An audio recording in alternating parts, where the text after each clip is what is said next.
good anyway, so that's fine, right? Man, it's been pretty lately. The springtime's coming I in. know it. And the pollen's not quite as bad on the cars. Oh my goodness, It's not that quite green as bad. growth. I know. Talking to Josh, he was like, when people were explaining it, he was like, "Oh, what is this?" Yeah. But also, what 1 and 5E? Yeah. That was Oh, their yeah. first experience with it. So I was like, "Yep, Oh, you're just special that way." that's right. That's right. Let us know how we can walk you through it Yes. because we have been used to it. So, all right. Well, I'm gonna go ahead and get started. That's all right with you. Good morning. No, it's 12:15. Good afternoon. Hi. Welcome to Lunch Break. I am Meredith, and I'm here with Pastor Stacey this afternoon. Can we cue some applause there, maybe, Ryan? Some applause in. Glad to have him here today. Thanks for being here. Thank you for having me. Appreciate it. It's always a pleasure to have you on here, but also we wanted to talk about this new opportunity Yes. that our church has that we talked about a little bit on Sunday, but Stacey and Centrell both are kind of spearheading this. And so I thought it would be great to hear from him about our partnership with FaithBridge. Yes. You tell us a little bit about that? Yeah, so like you said, Central is in on it, and she'll be the person of contact mostly for this opportunity. But FaithBridge is a excellent organization. I know we talked about it before, me, you, and Jay, and there's an adoption and foster care ministry. They have a lot of things that they offer. It's multifaceted, and we're just excited to get started. One of the things that they do is the research, and they have a research that they're like no other. And when they break down per area, how many families that are in need of, the assistance that we're from our partnership that we're going to do, it just blows your mind, and it breaks your heart at the same time. But it gets you excited about doing the work of ministry that way. Absolutely. And that we don't have to start it ourselves. We can join in with an organization that's already doing good work and has a format, a structure in place that we can just join and do that. So Chuck Campbell was here this past Sunday. He was in the Mission Moment with me and talked a little bit more. I think the statistic he gave was it 59 or 50 something kids just in this area that need families. Yes. And for short term, long term, all different kind of needs, right? Yeah, one of the needs that I didn't know about personally, and working with another organization for a few years, was respite care. And so respite care is one of those things where we can provide relief for the family just over a weekend and give their foster mom and foster dad a chance to get out and reconnect with each other, because we know that blending families and schedules and everything like that, it gets a little monotonous and it's challenging. And so to just give them a little bit of respite and a chance to recover, and we take care of their children, and they know that they're in a godly home and they're getting shepherded well. It just give them a break and come back, and that does tons. It changes so many things for that mom and dad to be able to have that chance to do that. Yeah. Well, bringing that up kind of highlights the fact that there are so many different ways to get involved. I know a lot of times when people hear, adoption or foster care, they think, this has to be a lifetime commitment, right? And so I don't know if I'm ready to make a lifetime commitment. Is everything in place for me to do that? Are we at a stage in life to make a lifetime commitment? But it doesn't have to be that way. It doesn't. Right? Yeah. No, that's another thing that when you don't know, you don't know. Right. So that's why we're inviting everyone to come to the FaithBridge encounter. Yeah. Whether you want to be involved or just for the knowledge for other people. I mean, word of mouth is the best way to, the things spread anyway still. Right. And so just come to the encounter and learn these things. They have opportunities, for remote work. All type of different things. And like you were saying, when you're, especially being a foster parent, it's sometimes it's for just a season, right? And it's just to help out until placement. And so, but there are so many things that, and I won't do it justice. So there are so many things to learn about, about this process and about how things work. So if we can just get as many people to come to the encounter, and we do have some of our community partners that's going to come in and be a part of it as well, and just learn. And if we could just even be a place, if you could just be one of the people here in Northwest to walk people through the process or explain how FaithBridge works, then we would grant that. We would love to have you out. Right. Yeah. Yeah, because it sounds, when you say adoption or foster care, it sounds overwhelming sometimes. It does. Like, it's just too much and I just don't know. But with FaithBridge, especially because they have this larger structure in place, they need help at all different levels, right? So am I understanding right that we're going to have like a place for resources, physical resources here at Northwest? Yes, we will. So what kind of things will we have here, do you think? If people have things to donate, what can they do here at Northwest specifically? So the rules are a little bit different. When we do, say for instance, a family's in need of a car seat, we have to provide a new one because of legal issues. But with clothing need to be what we want our young people and that we're providing for these families. And essentially setting up a store where they would come and they would shop, and the currency, the form of payment would be a hug and a prayer.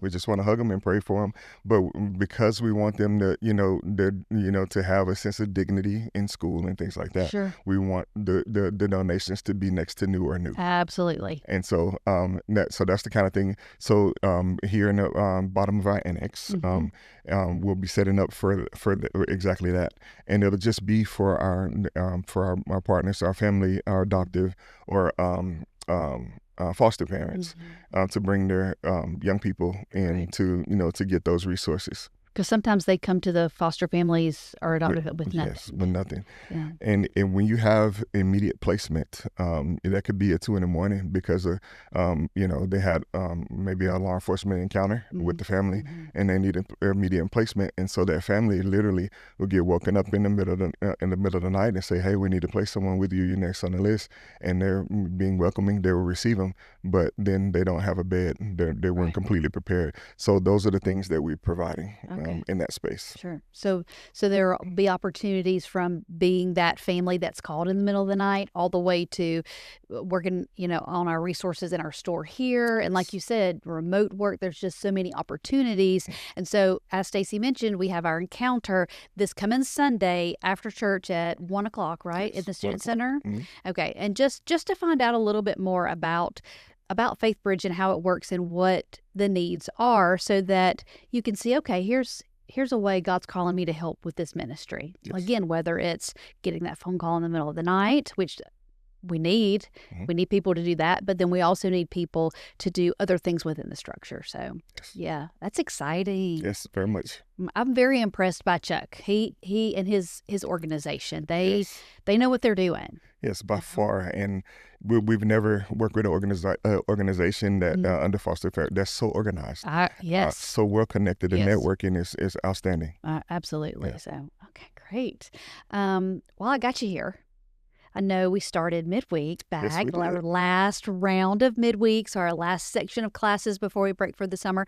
And you're still teaching, of course. Of course, Stacey's teaching another class. Of course, he is. Tell what kind of class are you teaching? What you doing this week, or this section? Yeah, so me and Jay's tag team in this one. And, all right. And so it's called Kingdom Men Rising. It's a Tony Evans series. And so you men that are not familiar with Tony Evans, or those who you are, should be excited to come out and be a part of it. And it's just talking, about kingdom manhood.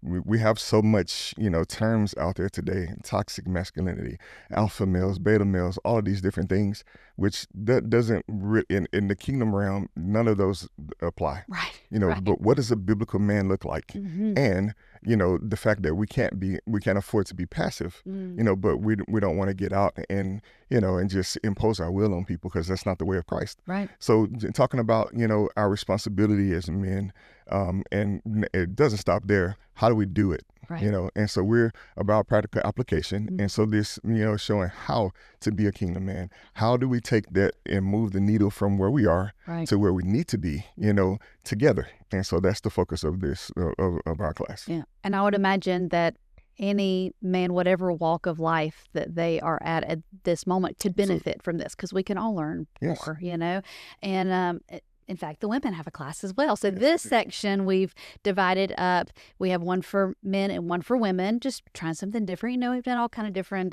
ways to do classes and that kind of thing. So the one for women is going to be led by Carrie Rice and Allison Stein, and they're talking about biblical womanhood. So it just doesn't matter what where your walk is with the Lord, how old you are, young or old.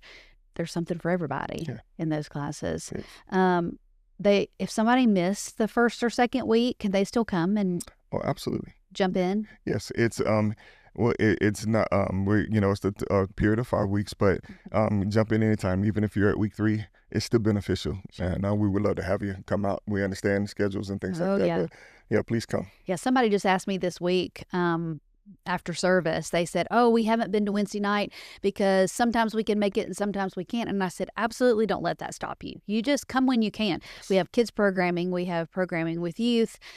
Just, for students, just come whenever you can. And it's not going to matter whether you've been before or not. So, yeah, excited about this last section, 5 weeks. And then we'll have another worship night and then take a little break for summer because everybody's busy and we've got so much stuff here even going on during the summer with kids camps and student camp and VBS and all the things that are going on. So all those summer things. That's right. It'll be here in 2 seconds.